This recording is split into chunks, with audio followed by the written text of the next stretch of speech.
Luke, since that fateful day and the closing minutes at Rushden and Diamonds, I actually wondered what your side of it was first. So for those who need to get close to the radio and those that are watching on the website will get a real view, which part of your head did the ball actually hit? It actually clipped the back of my head. It's one of those freak goals that happen. I mean, obviously it's disappointing because it's come off my head and it goes down as an own goal, but looking back on it, it's one of them things that if you tried to replicate it 1,000 times, it'd only ever happen once in 1,000 times, and so unfortunately it happened to me. One of your teammates, I'm not going to tell you who it is because I don't want to start a fight, so they wished you'd had a smaller head. Yeah, I often get told I've got a large head, but that can be an advantage when I'm heading it down the other side, so I think that maybe if I had a smaller head at that point it might have helped, yeah. Now the player claimed it. I mean, Alan Marriott said it was going to go nearer the corner flag than the goal, and it was only hitting you that put it in, but he didn't actually blame you. I think that was for political reasons, probably. He didn't actually blame you. Do you feel you got in the way? I think you're right, yeah. I think the ball was obviously going out of play, but it's one of them things, like I say. The ball's actually, it looks like he's heading it wide, and it's one of them things I can't get out of the way of it. It's just a reaction, and it clips the back of my head, and like I say, it goes into the top corner. It's an absolute freak goal, one that I hope I'll never score again, and I don't think I would ever come across a goal like that again. But you are a bit of a villain at the moment, because there's another problem. You do things in two. The next thing you do is you go out in training and you fall over. Well, yeah, that was obviously preparing for the Oxford game, a big game that I wanted to be involved in, and then obviously in training I had a slight setback and went over on my ankle. Wasn't that in a pothole or something? Yeah, unfortunately at the minute at Fretwell the ground's very hard, and it's not been able to get any water on, and therefore it's been a bit difficult because of obviously the heat that there's been, and there's been no rain, and I've gone down on the ankle awkwardly. Now, obviously that's going to leave you out for a little while. Have you any idea yet when you'll be able to start training again? Not at the moment, no. I'm waiting on scan results, and that'll be able to tell me more, but I'm pretty optimistic at the moment. I've had a good reaction to it, and the swelling and the bruising's coming out, so I'm pleased so far.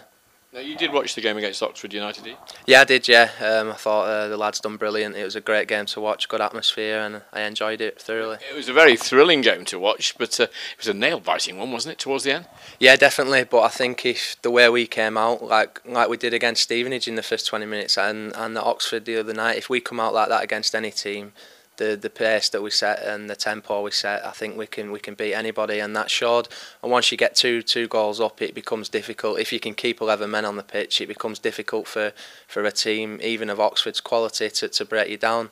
Yeah, they got a goal in the second half, but I think even after that, when things were tight at the end, I think there wasn't really any clear-cut chances that we would have worried about, and we stood up to it well. Jim Rosenthal, I spoke to right after the game. He's a big Oxford United fan, dedicated Oxford United fan, and obviously a top TV presenter. And he said afterwards he thought he'd watched two teams who ought to be in the Division 2 next season. He thought that both, really, if they played that way and continued to, would go up. Would you agree with that? Yeah, I think definitely. I mean, you look at Oxford and there's no denying they're a quality side, but then, like I just touched on earlier, you look at us and when we set out a stall and we play how we know we can and keep 11 men, because things haven't quite gone away in the last few games, as we've said, and people might start to think that we're just hyping on that we've had bad luck, but if we honestly go out and play how we can, we know we're capable of beating anybody. And like you say, both teams have got quality players throughout, and both got strong squads, and I think that showed in the game. It was a tough contest, and both teams showed some quality at times, and it was good to watch. Were they the best team you played so far? I know Luton beat you by 4-1 at Luton, but Luton have dropped way down the table. But as far as playing against or watching against where you were able to watch, were Oxford the best side you played against? I would probably say so, yeah. Looking on, they're an organised side, and obviously they've got some good players like Luton have, but I think just looking at the strength of Oxford's squad and the budget they've got to spend, I think that shows in the quality of players that they bring in, and they've got strength in depth, and you look at players they're bringing on and they've still got a good quality to bring on. But the same can be said of us. If you look at our quality, we've got great quality. We've got players out on loan like John Delario and players like that who played every game for us last season, and they're also strong players and that we can bring back whenever we need them. And then you look at people we have on the bench. I think we've got a very strong squad, and like we keep saying, we're optimistic that we can do really well this season. And I think beating Oxford is a great springboard for us to move on with some good games coming up. It's rather confusing for Oxford, Jim Rosenthal said, because with the massive fan base building up for Mansfield and cries of yellows, yellows, yellows, and the Oxford players obviously normally play at home in yellow. He said that for quite a while they thought they were being egged on. Do you think that could confuse the football team? Maybe it could, yeah. I could see where you're coming from, but obviously I think the Stags have made that shout they're on, so we're happy when we hear the sound of yellows, and we know it's being aimed at us and not at anybody else. What are these fans like? You know, it's easy for me to say, and the boss says they're great fans, but does it make a difference? Because I've heard many players often say they switch off entirely to crowd noise and everything else. In reality, be honest with me, does it make a difference whether you're being booed or cheered or what? I think it makes a massive difference, especially when we've been at home. I think you look at the way we set out early on in games, the crowd are right behind us, and the atmosphere, it gives you an extra boost of adrenaline. It makes you run that extra bit harder and that extra bit quicker, and makes you want to do things for the crowd that are right behind you. And obviously, you heard in the last 20 minutes of the Oxford game, Oxford began to come back into the game, but the shouts of yellows, like we've touched on, you could see the boys again kicking on, and it moved them through another patch of the game where we felt we were a bit under the cosh. We ended up turning it round and having a spell on Oxford again. Do you feel the crowd was a little bit of a cushion, perhaps, in the last few desperate minutes? I mean, they even hit the woodwork again in the last few minutes. Do you think that was almost like a cheering on and something that shored up the side a little bit? Would you go that far? Yeah, I think so. I think the fans in the end were willing the boys over the final finish line, if you will. We knew that we were within touching distance of a great result, and like I say, a springboard to really kick on with the games that we've got coming up. And I think the fans knew that, and they got behind the lads, and they knew that it was massively important that we held on. And I think the lads accepted that as well. The crowd, they responded to the crowd's shouts, and they were resilient at the end and came through with the result.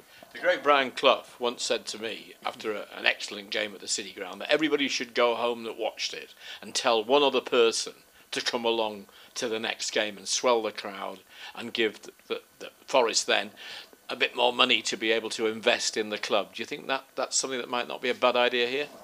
Yeah, I can see what you're saying. Obviously, the more and more crowd we get through the door, it's going to help in any way financially to the club, and the players that are playing on the pitch are going to benefit from it, because the more people you have cheering you on, the more, like I say, adrenaline and will to win, and wanting to do it not for just yourself and your manager, but you want to do it for the fans as well. Now, are you going to have to hire a row for injured Mansfield Town players to watch games from now? I mean, there's enough of you, isn't there? It's I've just been down there. If not a row, there's going to be a couple of extra physio couches. I mean, is it move over, Claude? I need to get on the couch now.